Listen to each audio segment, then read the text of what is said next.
Hey everybody, Boone Wyatt with the 323 Concept Furniture Restoration here. We are doing another cane replacement.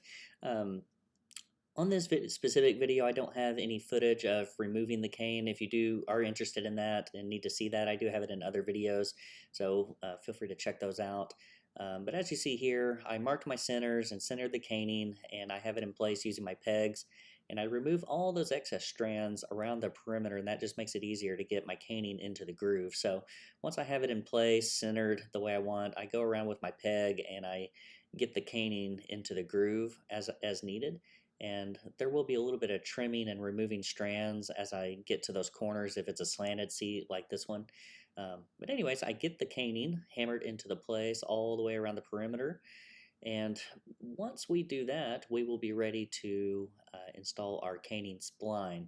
And I forgot this on the other video too, but I did soak my caning and my caning spline in a tub of water for probably 5 to 10 minutes.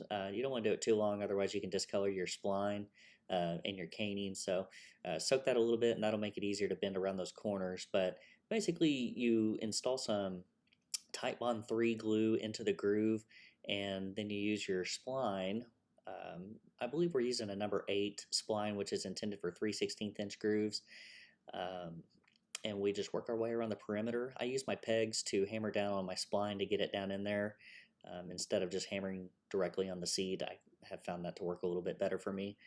But basically, we're going to work that all the way around the perimeter. And once we get to the end, I use my little snips to snip it as close as possible. And as you see here, I'm using my tiny little pin nailer to help hold it in a few places just because it was a little bit looser than I like. Once we get all of that installed, we can go around the perimeter using a very sharp chisel and very carefully up against the frame, using our sharp chisel and a hammer to remove the excess caning. And basically that's just going to give us a nice clean look all the way around. And that really is going to conclude the video. So I hope y'all got some value out of this. If you have any questions, feel free to let us know. Otherwise, we hope to see y'all in the future.